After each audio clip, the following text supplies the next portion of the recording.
सोलापूर जिल्ह्यामध्येच पाटकुले या ठिकाणी मोठी ओबीसींची एल्गार परिषद घेत आहे. जरांगेंना प्रतिस्पर्धी ठरवण्यासाठी एक सरकारी यंत्रणा लावली गेली अशा पद्धतीची धमक्या आवाजात चर्चा आहे. एकूणच तुम्ही हाकेंच्या भूमिकेकडे कशा पद्धतीने पाहता? कारण ओबीसींचे मोर्चे सुद्धा आता महाराष्ट्रभरामध्ये निघायला चालू झाले आहे. एक जात एकमेकांच्या जीवावर येऊन ठेपल्याचं चित्र पाहायला मिळतंय. लक्ष्मण हाके नेमके महाराष्ट्रातल्या राजकारणातील समाजकारणातील कोण वाटतात तुम्हाला? हे बघा, आपल्याला एक गोष्ट ठामपणाने मी सांगू इच्छितो की ह्या महाराष्ट्रामध्येच नाही तर ह्या देशामध्ये जातीमध्ये आणि धर्मामध्ये तिढा निर्माण करून त्यांच्यामध्ये वाद पेटवून त्याच्यावरती आंदोलन करण्यामध्ये आणि त्याच्यावरनं जो वाद पेटतो त्याच्यावरती स्वतःची राजकीय पोळी भाजणारे, याच्यासाठी भारतीय जनता पार्टी नेहमी स्वतःची यंत्रणा वापरत राहते आणि त्याच पद्धतीने जातीमध्ये भांडण लावायचं काम हे भाजपने यशस्वीपणे महाराष्ट्रात करायचं सुरुवात केलेली आहे. असं एक चित्र आपल्याला दिसते. आधी हिंदू मुस्लिम, मग त्याच्यानंतर दलित वर्सेस मराठा आणि आता मराठा वर्सेस ओबीसी, असं एक मोठं चित्र भाजपने ठिकठिकाणी जातीमध्ये भांडण लावून उभं केलेलं दिसते. पण तुमच्या प्रश्नाचं ठराविक उत्तर द्यायचं असेल तर जेव्हा मागची लक्ष्मण हाकेंची जी सभा होती ज्याच्यावरती बाळासाहेब आंबेडकरांनी फोनवरती 1-2 मिनिटाचं भाषण दिलं होतं, ते भाषण जर आपण ऐकलं तर ते अतिशय महत्त्वाचं ठरेल. जिकडे त्यांनी म्हटलं होतं की आता ओबीसी समाजाला जागृत होऊन स्वतःच्या आरक्षणासाठी आणि हक्कासाठी लढायची गरज आलेली आहे.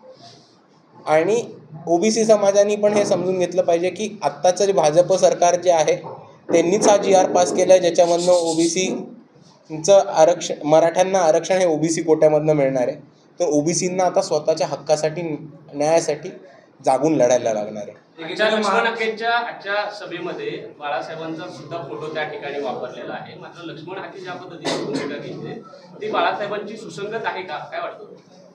हे बघा, बाळासाहेब त्यांची नेहमी भूमिका मांडत राहतात आणि बाळासाहेब त्यांच्या भूमिकेने मांडत राहतात. लक्ष्मण हाके बाळासाहेबांच्या भूमिकेवरती येत आहेत का हा प्रश्न तुम्हाला बघायचा आहे, तो आम्हाला पण बघायचा आहे. पण त्यांची भूमिका आहे त्यांची भूमिका आहे. बाळासाहेबांची भूमिका ही ओबीसींसाठी आणि बहुजनांसाठी नेहमीच प्रामुख्याची राहिलेली आहे आणि ती त्याच पद्धतीची राहील.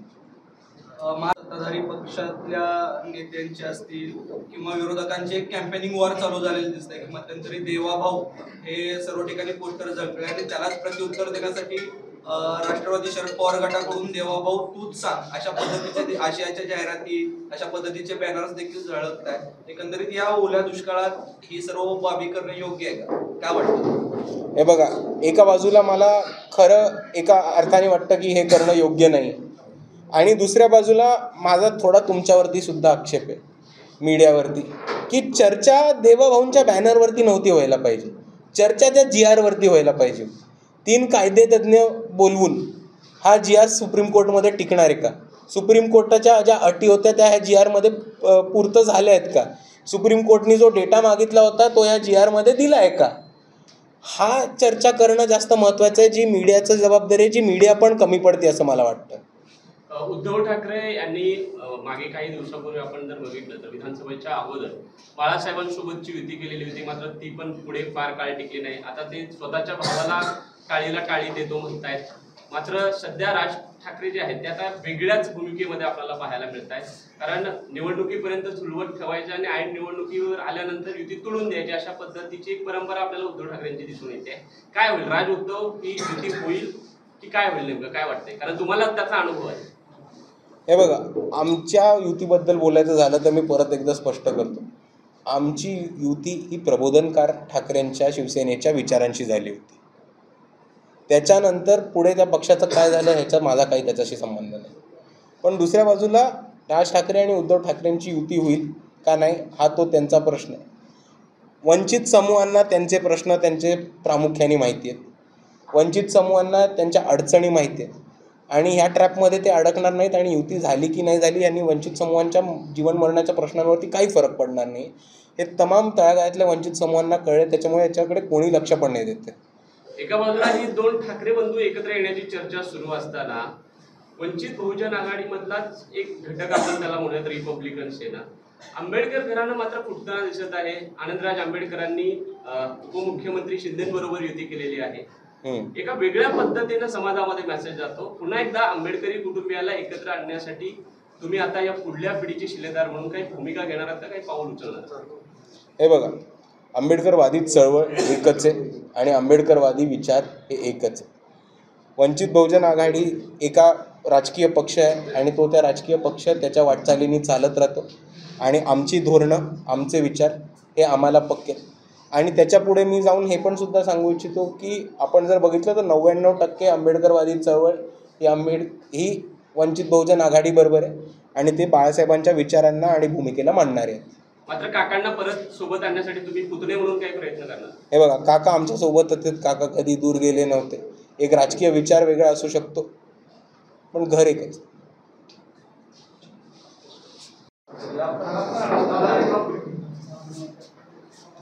सर्वांना जय भीम. महाराष्ट्रभर आपला युवा एल्गार सभांचा प्रोग्राम सगळीकडे चालू आहे आणि त्याच्याचबरोबर सम्यक विद्यार्थी आंदोलनाच्या सुद्धा मीटिंग्स ह्या चालू आहेत. त्याच अनुषंगाने आज अक्कलकोटमध्ये सभा झाली होती. येणाऱ्या स्थानिक स्वराज्य संस्था, पक्षांतर्गत बैठकी आणि त्याचबरोबर एक कार्यकर्ता मेळावा या स्वरूपाचा एक कार्यक्रम आज आम्ही अक्कलकोट येथे पार पाडला आहे. ह्याचाच लागून आपले काही प्रश्न असतील तर आपण विचारू शकता. साहेब, येणाऱ्या स्थानिक स्वराज्य संस्थेच्या निवडणुकीत वंचित बहुजन आघाडीचा काय अजेंडा असेल? नेमके MIM बरोबर युती असेल का कोणते आणखीन पक्ष सोबत घेऊन वंचित बहुजन आघाडी निवडणूक लढवणार आहे? येणाऱ्या स्थानिक स्वराज्य संस्थांमध्ये वंचित बहुजन आघाडी पूर्ण ताकदीने लढून जिंकण्याचा हा आमचा अजेंडा आहे. बाळासाहेब आंबेडकरांनी त्यांची भूमिका बऱ्याच वेळा स्पष्ट केलेली आहे की भाजप आणि भाजप सोडून जे मित्रपक्ष आहेत, म्हणजे भाजपचे मित्रपक्ष अजित पवारांची राष्ट्रवादी आणि एकनाथ शिंदेंची शिवसेना, हे 3 पक्ष सोडून आम्ही कोणाशीही युती करू शकतो आणि हे युती करायचे अधिकार स्थानिक बॉडीजकडे, म्हणजे जिल्ह्याच्या बॉडींकडे आणि शहरांच्या बॉडीकडे आहे आणि ते लोकल पातळीवरती युती करून इलेक्शन्स लढवल्या जातील. ज्या ठिकाणी युती होणार नाही त्या ठिकाणी वंचित स्वबळावरती निवडणूक लढवेल पूर्ण ताकदीने. बंजारा समाजाचं देखील राज्यभरात विविध ठिकाणी आंदोलन निघत आहे की एसटी मधून आरक्षण मिळावं. त्या बाबतीत वंचित बहुजन आघाडीचा स्टँड काय असेल? हे बघा, वंचित बहुजन आघाडीने बंजारा समाजाबद्दल खूप स्पष्टपणे नेहमीच भूमिका घेतली आहे. एवढंच नाही तर वंचित बहुजन आघाडीचा एक तांडा सामू चलो नावाचा एक कार्यक्रम आणि एक अधिवेशनसुद्धा वंचित बहुजन आघाडीने बंजारा समाजासाठी केलं होतं.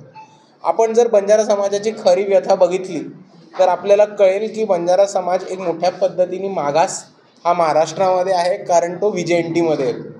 दुसऱ्या बाजूला जर आपण कर्नाटकाची परिस्थिती बघितली तर कर्नाटकामध्ये बंजारा समाज हा SCमध्ये येतो आणि तेलंगणा आणि आंध्र प्रदेशमध्ये बघितलं तर बंजारा समाज हा STमध्ये येतो.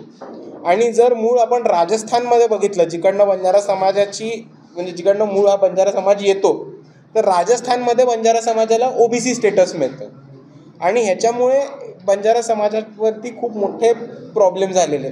तांड्यांवरती एक मागास परिस्थिती आली. त्याच्याहून महत्त्वाचं, बरेचसे बंजारा तरुण हे वीटभट्टी कामगार, ऊसतोड कामगार म्हणून काम करताना दिसतात आणि ह्याच्यावरती एक पॉलिसी लेवलवरती वंचित बहुजन आघाडीने ऑलरेडी प्रोग्राम घेतला आणि त्याच्यावरती आम्ही काम करतच राहू.